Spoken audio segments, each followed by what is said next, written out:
अच्छा बनना है, अपने जीवन को बहुत महान बनाना है, अपने आप को उत्कृष्टता की ओर ले जाना है, अपने जीवन में उन उपलब्धियों को लाना है जिससे पूरी दुनिया आपके जानने के बाद भी आपको याद करे।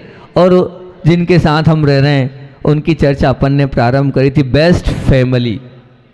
तो बेस्ट फैमिली पर बी पर बैलेंस योर माइंड, ई पर एक्सप्रेस योर फीलिंग, आपकी भावनाओं को व्यक्त करो, एस पर स्पेंड टाइम, समय दो, टी पर टेकल सिचुएशन, परिस्थिति को संभाल लो, एफ पर फॉरगिव अदर, दूसरों को, सबको, परिवार वालों को क्षमा करते चलो। ऐसे बहुत सुंदर बिंदु था ये मेरा, एक्सेप्ट एवरीवन नेचर, सबको स्वीकार करते चलो। एम से मोटिवेट ऑफन, प्रोत्साहन दो सबको, नहीं तो ध्यान रखना आपके परिवार में रहकर भी आप पराये हो जाओगे, प्रोत्साहन नहीं दोगे तो। आई इंटेक्ट विथ ऑल, संवाद करो, बात करो, चर्चा करो। और आई लव एवरीवन, बहुत ज़्यादा प्रेम को बांटो, वात्सल्य को बांटो। वाई यस टू हेल्प, हमेशा मदद के लिए तैयार रहो। वैसे मैंने बोल तो दिया ही था अंतिम पॉइंट, लेकिन इतने अच्छे से नहीं बोला था। मेरा भाव था, नैनागिरी में चिंतन किया था मैंने, और नैनागिरी में 50 बिंदु तैयार किए थे।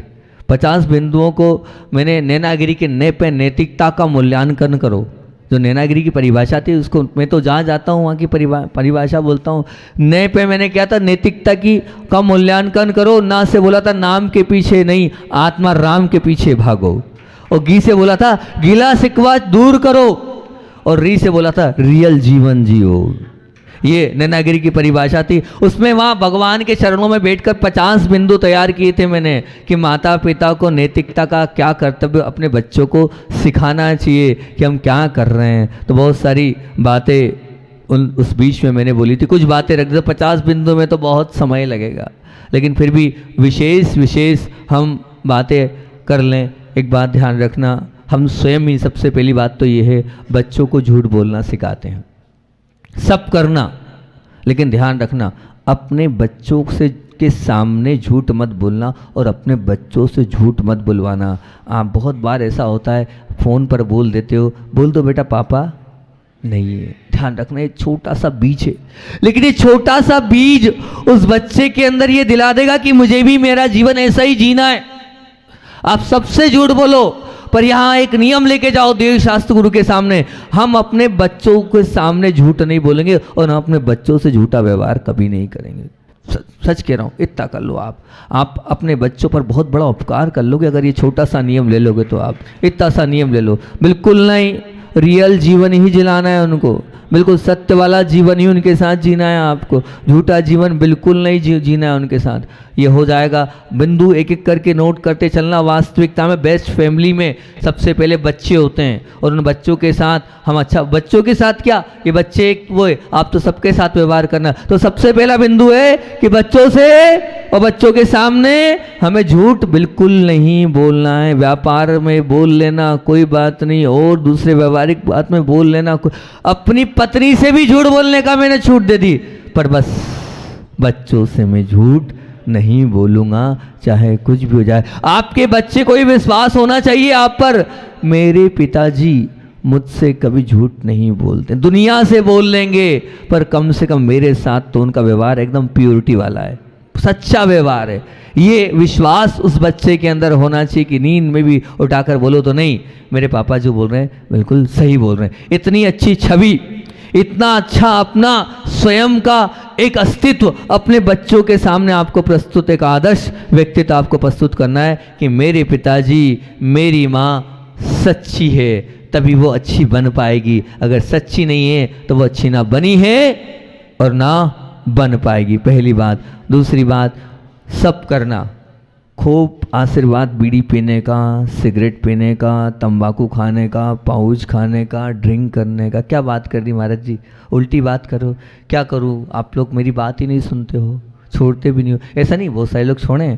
हमारे जो आसिम मोबाइल वाले हैं ना, उन्होंने एक ही बार में उस दिन आहार हुए और कहा अभी 8 दिन के लिए, इतने साल से 25 साल से थे और छोड़ दिया। कहाँ बैठा ही नहीं बैठा प्रवचन में, वो चला गया मोबाइल की दुकान खोलने, चला गया।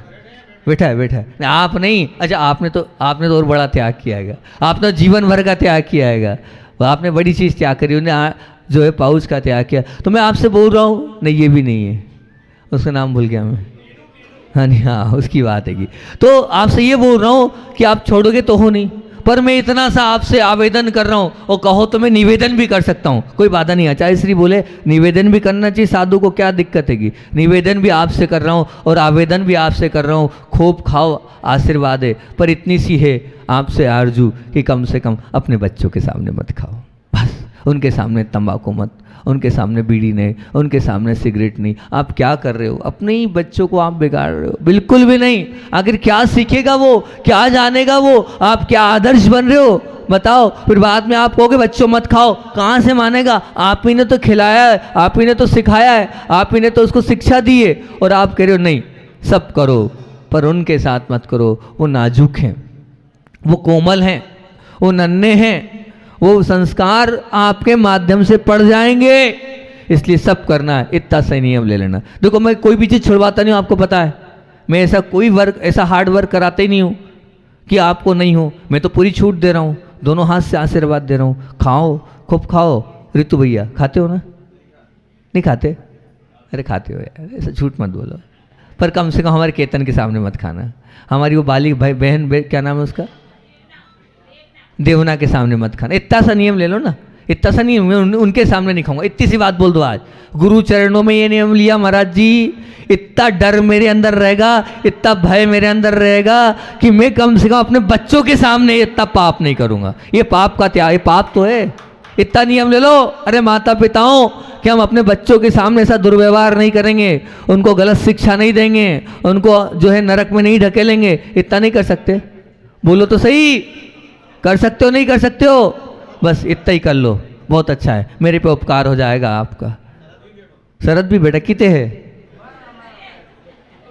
किते संजय, अच्छा भैया संजय भी, आप क्या अपने जो है, हाँ हाँ पीछे साईं जी, साईं जी इधर इधर इधर इधर इधर, हाँ अपनी दोनों बेटियों के सामने मत खाना, इतना तो कर लो, इतना ही कर लो, मैं छुड़वा नहीं रहा हूं। वो तुम्हारा जो पाउच वाला है ना, सुना एक दुकानदार हैगा, इतना अमीर बना दिया उसको, इतना अमीर बना दिया, इतनी बड़ी बिल्डिंग। मैंने कहा बिल्डिंग किसकी है? बोले पान वाले की। मैंने इतनी बड़ी बिल्डिंग पान वाले की, ये क्या है? बोले महाराज जी रोज के 500,000 गुटके बिकते हैं डेली के। कितने? 50,000 गुटके बिकते हैं पर डे के। आप विचार करना, मशीन लगा रखी उसने और 50,000 गुटके रोज बिकते हैं उसके आगे। इतनी बड़ी बिल्डिंग तो जैन समाज वाले व्यक्ति, आप लोगों का वही, आप लोगों के माध्यम से पान वाला इतना बड़ा बन गया है, विचार करना। वो बोले 3 बिल्डिंग है। अब बताओ क्या है उस तंबाकू ने, क्या कर डाला है? अब बताओ, मैं आपको बताऊं, अभी एक बालक आशीर्वाद लेने आया था, शायद बेनाड़ा जी तो बहुत अच्छे से जानती होंगी, बेनाड़ा जी हम जहाँ रहते थे उसके जस्ट बाजू में वो परिवार रहता था।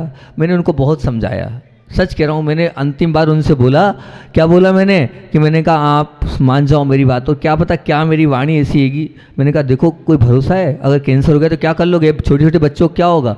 मेरे मुख से निकला, उनने मेरे सामने नहीं त्याग किया। सच में मैं आज भी उस बात को दुखी हूँ। मैंने क्यों, अब नहीं बोलता हूँ किसी को, मैं ये शब्द, गलत शब्द मेरे मुख से नहीं, मैंने उस दिन कायसर कर लिया, कुछ करूँगा लेकिन बद्दुआ नहीं दूंगा, ये बद्दुआ ही है। मैंने कैंसर हो जाएगा गुस्से में, जब वो, क्योंकि अब क्या है कि अधिकार था, परिवार के थे, माना नहीं, मेरी बात नहीं स्वीकार करी, साल भर बाद कैंसर हो गया, खूब इलाज कराया, 2 ऑपरेशन हो गए, पिछले वर्ष उनका जो है देहांत हो गया। संतोष जी बड़जात्या अजनास, आप जानते होंगे, जस्ट बड़जात्या जी के जस्ट बाजू वाला मकान। नहीं माने उन्होंने मेरी बात, और मेरे मुख से निकल गया कैंसर हो जाएगा, और हो गया। सोचो आप, मैं आपसे बोल रहा हूँ ना, क्या कर रहे हो आप जीते जी? कम से कम अपने बच्चों के सामने तो मत खाओ, इतना तो नियम ले लो कि हाँ भगवान हम इतना नियम ले रहे हैं, आपको वचन दे रहे हैं, हम अपने बच्चों से डरेंगे और अपने बच्चों के सामने नहीं करेंगे, इतनी विनय उनकी करेंगे हम, हो जाएगा। संतोष जी कुछ बोलना चाह रहे हैं? मनोज की बोल रहे हैं, मनोज को नियम दे दें। भैया देखो उधर से उठ के आए, वो बड़े भैया आए हैं, और छोटा भाई बड़े भाई का जो बात मानने वाला होता है। मनोज भैया लाज रख लो, बोल दो, कुछ तो बोल दो, हैं? हमारा आशीर्वाद लो, इतना विश्वास रखो गुरु के आशीर्वाद पर, घटेगा तो मैं बैठा हूं, चिंता मत करना, मैं बैठा हूं ना, आप चिंता मत करना। देखो वहां से उठ के आए हमारे संतोष जी स्वयं चल के, हो जाए तो बहुत अच्छी बात है। बोलो, कोशिश करो, हम तुम्हारे साथ हैं, ठीक है ना, प्रयास करो।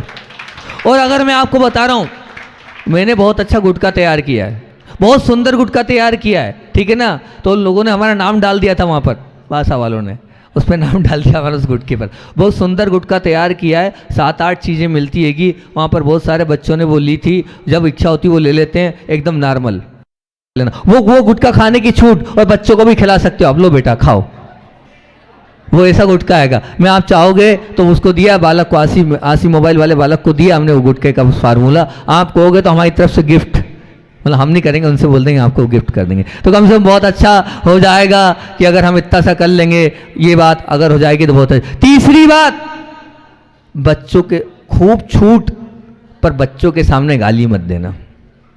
बच्चों के सामने गाली मत देना भैया, बहुत ध्यान रखना। अगर आज आपने बच्चों के सामने गाली दी है तो कल वो आपको मारेगा। वो क्या करेगा? वो मारेगा। अगर बच्चों के सामने आपने गाली दी, अभद्र व्यवहार किया हैगा, तो निश्चित ये मान के चलना, सब करना शरद भाई,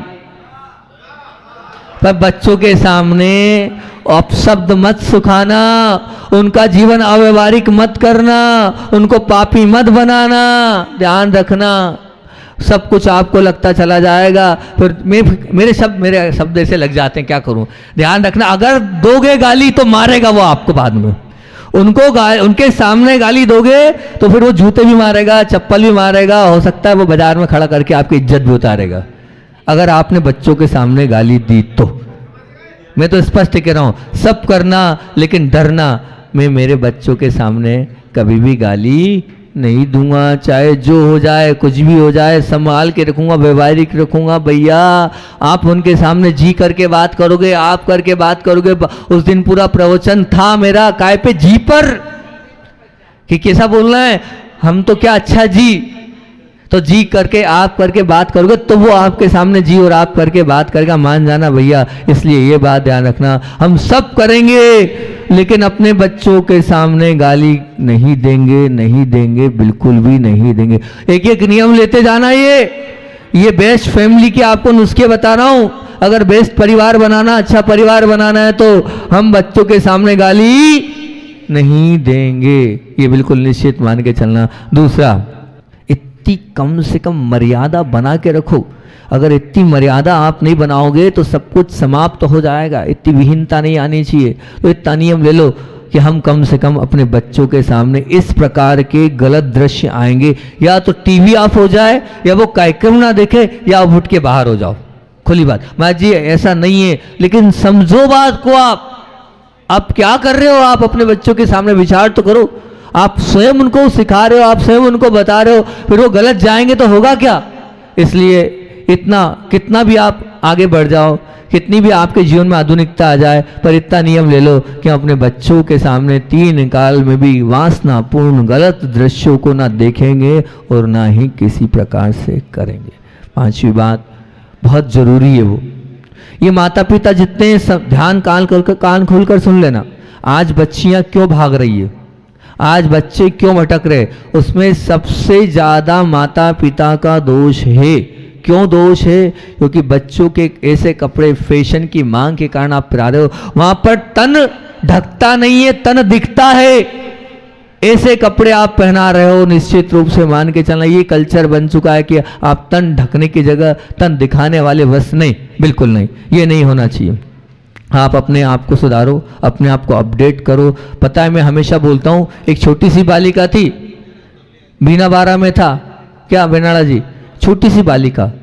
अब सुनना, बिल्कुल एकदम सत्य घटना बता रहा हूँ, मैं हमेशा बताता हूँ, माता पिताओं के बीच में रखता हूँ कि देखो क्या होता है। वो छोटी सी बालिका थी, वो कपड़े क्या पहनी थी कुछ दिखी नहीं, छोटी सी बच्ची। तो मैंने बोला, जबलपुर के वो लोग कटनी की फैमिली थी वो, हमने बोला, इशारे इशारे में मौन चल रहा था, बहुत पुरानी बात बता रहा हूँ, 15-17 साल। मैंने इतना सका, ये ठीक नहीं है, ये तरीका ठीक, इशारे संकेत में, क्योंकि ब्रह्मचर्य अवस्था से परिवार पूरा जुड़ा हुआ था हमसे पहले से। तो अब हमने उनसे कहा, तो उन माता पिता ने, इतनी माँ ने बोला, मैंने अगले दिन कायसर करके बोल दिया, अब ऐसे कपड़े हम नहीं पहनाएंगे। बहुत अच्छा।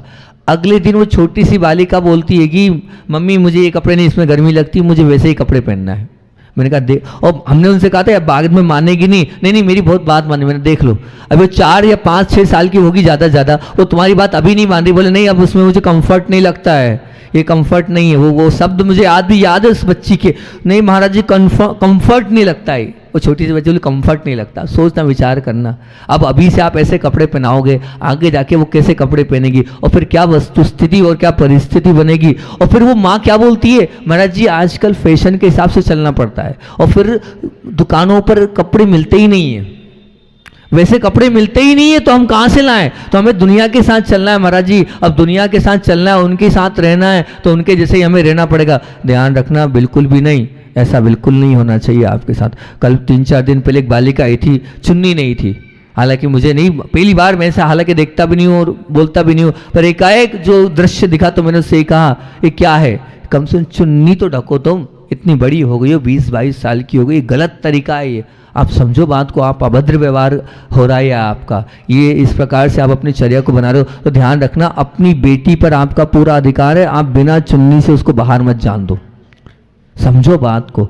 ये जो आप छोटी छोटी छूट दे रहे हो, ये गलत छूट हैगी, ये गलत, वास्तविकता में आज नहीं तो कल वो बच्चे बिगड़ेंगे नहीं, बिना चुन्नी के बच्चे बाहर नहीं आने चाहिए। ये निश्चित रूप से अपनी बालिकाओं को आप ऐसे संस्कार दो, ये हमारे घर की मर्यादा, ये हमारे घर की गाइडलाइन है, ये हमारे घर का अनुशासन है, हमारे परिवार के अनुशासन से आपको चलना पड़ेगा, हम इस प्रकार की छूट नहीं दे सकते हैं, ये आपके अंदर संस्कार होने चाहिए, आप समझो इस बात को। तो कम से कम यहाँ जितने बच्चे बैठे हैं वो भी, और जितने माता पिता बैठे हैं वो भी, फैशन के चक्कर में मत आना, फंस जाओगे, फैशन में आओगे तो बाद में रोओगे नहीं। बच्चों को वही कपड़े पहनाएंगे जिससे उनका तन ढकता हो, तन दिखता ना हो, इतनी सी आपसे मेरी मांग है, अपेक्षा है। और मैं जानता हूँ बामोरा वाले बहुत अच्छे, सब बात मेरी मानते हैं, मानते हैं, मानते हैं ना, बोलो तो हाँ या ना, बामोरा वालों मानते हैं।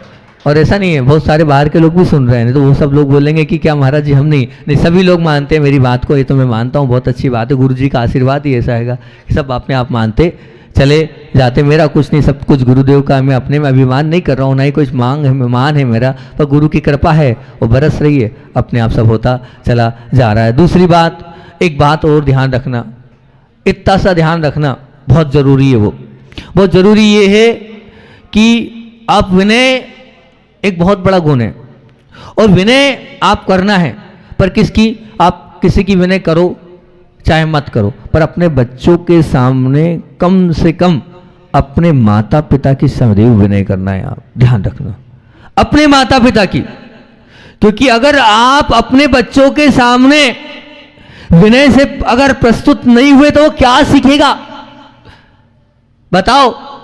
अगर आप अपनी सास ससुर के सामने अगर विनय से प्रस्तुत हो जाएगी तो बेटी क्या सीखेगी कि बस ये व्यवहार मुझे जाकर करना है, जो मेरी माँ व्यवहार अपने दादा दादी से कर रही है, बस वही व्यवहार बेटी जाकर वहां करेगी। क्या सिखाया है आपने अपने बच्चों को? नहीं, बिल्कुल नहीं। मैं नहीं कह रहा हूं आप मेरी विनय करो, मैं नहीं कह रहा हूं अपने पति की विनय करो, मैं नहीं कह रहा हूं अपनी पत्नी की विनय करो, पर कम से कम मैं इतना कह रहा हूं कि मेरे बच्चे जब सामने खड़े हो जाएंगे तो मैं अपने माता पिता के साथ, अपने माता पिता का अभद्र व्यवहार बिल्कुल नहीं करूंगा बच्चों के सामने। आप समझो आपने बहुत बड़ी आफत मोल ले ली है।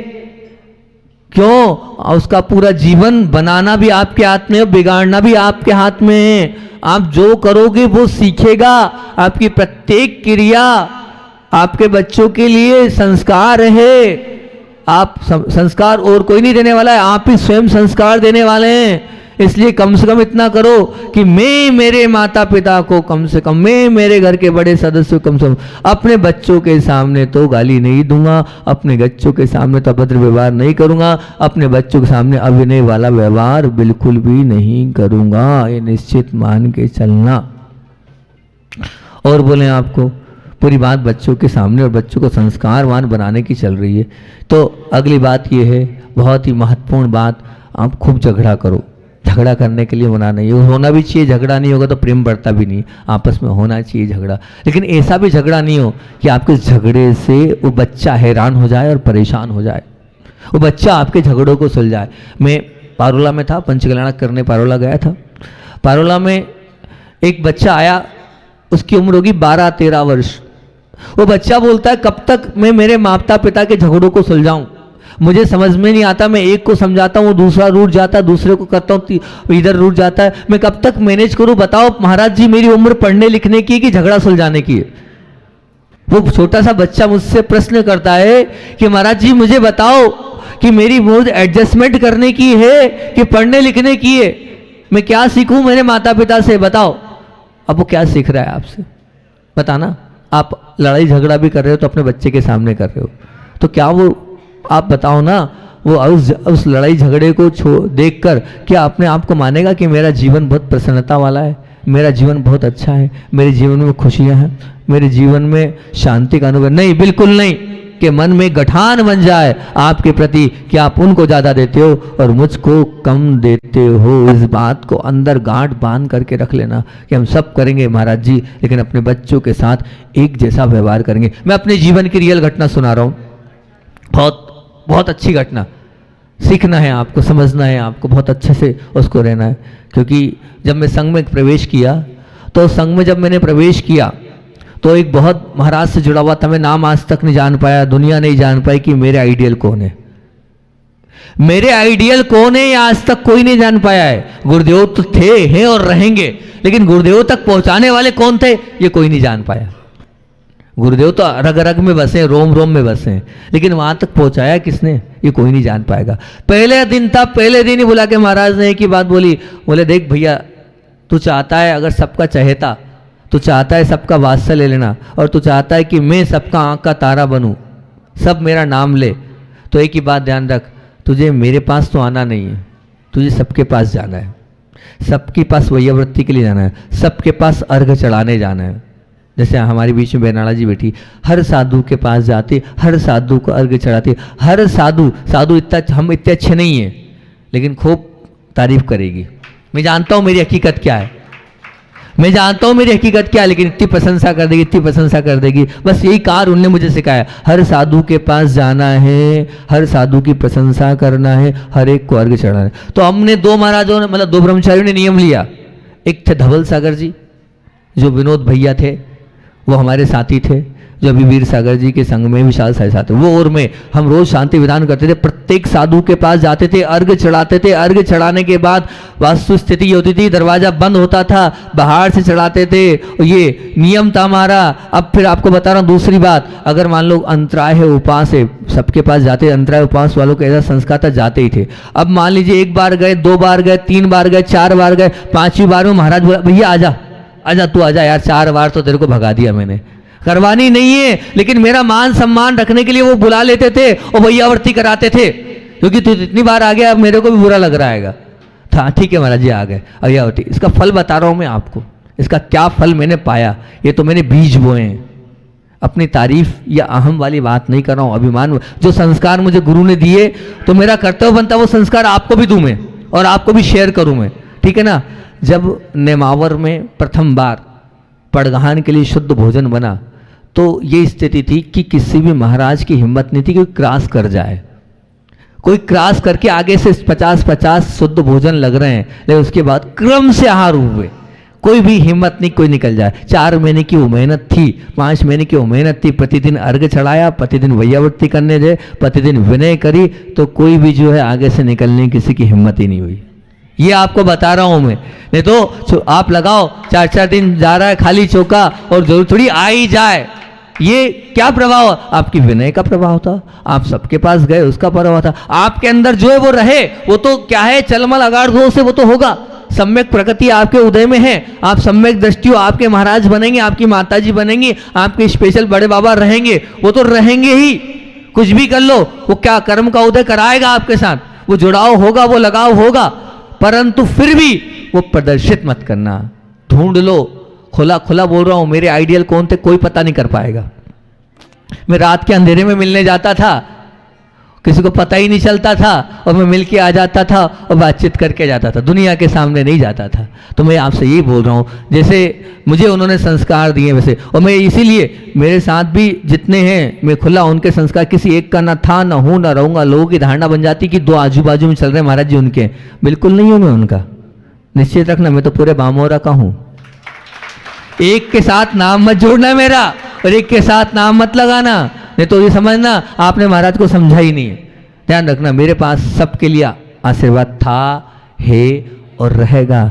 सबका मेरे हृदय में स्थान है, था, है, रहेगा। अब कभी कभी मैं नहीं देख पाता हूँ, नहीं बोल पाता हूँ, नहीं हंस पाता हूँ, तो क्या करूँ, लोड ही इतना मेरे पे रहता है। तो इतना इसका मत समझना कि आपके प्रति कोई ऐसा कुछ भी मेरा व्यवहार है, नहीं, सबके प्रति है। तो बस इतना ही मैं बोल रहा हूँ, बात इतनी सी रखनी थी आप लोगों के बीच में कि कम सब करना, लेकिन अपने बच्चों के बीच में दरार मत डालना कि तेरे पे ज़्यादा और तेरे पे कम, ये वाली बात नहीं होगी तो बहुत अच्छा हो जाएगा, काम ही हो गया। बहुत अच्छी बात है कि आचार्य भगवान का संस्मरण सुनाकर अपनी बात को विराम दूंगा, क्योंकि जब तक गुरुदेव की बात नहीं बोलता हूँ तो मन मेरा मानता नहीं है। तो पूज्य गुरुदेव का वो संस्मरण सुना रहा हूँ जब हम अकल तरह से बिहार करते हुए बिलासपुर की ओर जा रहे थे। और मैंने आपको बताया है मैं बहुत पुण्यशाली जीव हूँ, और मैं मेरे सात्विक अभिमान का विषय ये कि मैं लगभग 10 से 12 वर्ष पूज्य गुरुदेव के साथ रात्रि विश्राम किए, और रात्रि विश्राम में अनेक अनुभव मेरे जीवन के हुए, और उन अनुभव से मैंने बहुत कुछ सीखा है। बात ये थी कि उधर का मौसम ही अलग है, दिन में इतनी गर्मी होती है और रात में आके ठंड हो जाती है। तो आप धमतरी की तरफ उधर ही जा रहे थे हम, तब की बात है कि, और गर्मी इतनी थी, पसीना पसीना होकर बिहार करके आए। हमने पूज्य गुरुदेव का पाटा खिड़की के सामने लगा दिया। पूरी जिम्मेदारी हमारी थी गुरुदेव को कहाँ पर रात्रि विश्राम करना है, कहाँ पाटा लगाना है। हम पहले 2 किलोमीटर पहले जाते थे, पूरी व्यवस्था करते थे, और पूज्य गुरुदेव का पाटा लगाया। आचार्य श्री आए, वैयावृत्ति हुई, सब कुछ हुआ। और रात्रि में बात हुई कि थोड़ा मौसम बदला, मौसम ने करवट ली, ठंडी हवाएं चलने लगी। हम उठे, अपनी खिड़की लगा दी, बंद कर दी। ऐसा अनेकों बार हुआ हमारे साथ, तो पर बता रहा हूँ, कर दी। करने के बाद पूज्य गुरुदेव का दरवाज़ा खुला, खिड़की खुली, और 2, 5, 10, 15 मिनट, आधा घंटा फिर हवा खुली। मैंने क्या देखते हैं, अब सोचना विचार करना, वो बूढ़ा शरीर, इतनी बड़ी उम्र, और मैं उठ के खड़ा हुआ, मैं उस दृश्य को देखते रहा। आचार्य श्री काँप रहे हैं, अब आचार्य श्री काँप रहे हैं उस ठंडी हवा में, पर खिड़की बंद नहीं कर रहे हैं। उस दृश्य को देखकर मेरी आंख से आंसू आ गए। क्या है ये पंचम काल का ये शरीर, और कैसी साधना में लीन है ये, कांप रहे हैं। इतना सा तो करना है कि उठ के खिड़की लगा दे, और क्या करना है, बाजू में खिड़की है, बिल्कुल खिड़की पे है, उठना भी नहीं है, उठने की जरूरत भी नहीं, सिर्फ इतना ही करना है उनको बैठे बैठे, पर कांप रहे हैं वो, ऐसा दूज रहे थे वो। पर उन्हें खिड़की नहीं लगाई, दरवाजे बंद नहीं किए, इतना सा करते पीछे लगाकर। हम तो 1 मिनट में उठ जाते, पर नहीं, सहन करते गए वो, और उठा। मैं 10 मिनट को उस दृश्य को देखते रहा। मेरा मन खिड़की बंद करने का नहीं हो रहा था, बस उनको देख देख कर आंख से आंसू बहे जा रहे थे मेरे, कि मेरा कितना पुण्य कि कैसे गुरु की चरण में मैं आया हूँ। वो कांप रहे हैं, लेकिन किसी प्रकार से कोई भी वो पूरा संयम का पालन कर रहे हैं। फिर मैंने पीछे लगाई, और पीछे लगाने के बाद पूज्य गुरुदेव से सुबह जब मैंने चर्चा और मैंने बात करी, बोले आपने हमारे, हमेशा बोलते हैं 34 बार मेरे साथ ये घटना घटी, और हर बार ये बोलते आपने हमारे नंबर कम कर लिए। हमें तो उस कपी में भी बड़ा आनंद आ रहा था। हम तो समझ रहे थे, जब आप आ गए थे तो हम समझ गए थे आप खड़े हो सामने, हमने देख लिया था, और उजाला आ रहा था, और आपके आंख से आंसू भी आ रहे थे, वो भी हम देख रहे थे। गुरुदेव ने कहा आपकी आंख से आंसू आ रहे थे और आप पूछ रहे थे, वो भी हम सब दृश्य को देख रहे थे। आप क्या समझ रहे थे, खिड़की बंद करी वो भी हमने देख ली थी, और दरवाज़ा बंद किया वो भी हमने देख लिया था। हम तो अपने आप को देख रहे थे कि वो उस समय एक ही चर्चा सोच रहे थे हम, कि वो जो मुनिराज है वो तो बाहर सोते हैं, हम तो खिड़की दरवाजे में हैं, हम तो उनसे बहुत निर्कष्ट हैं, इतना तो कर लें, जितना होगा उतना सहन करेंगे। ये थे पूज्य गुरुदेव। ऐसी पूज्यता हमारे अंदर जाए, ऐसी भावना। बोलिए आचार्य बोल विद्यासागर जी महामुनि राज की जय।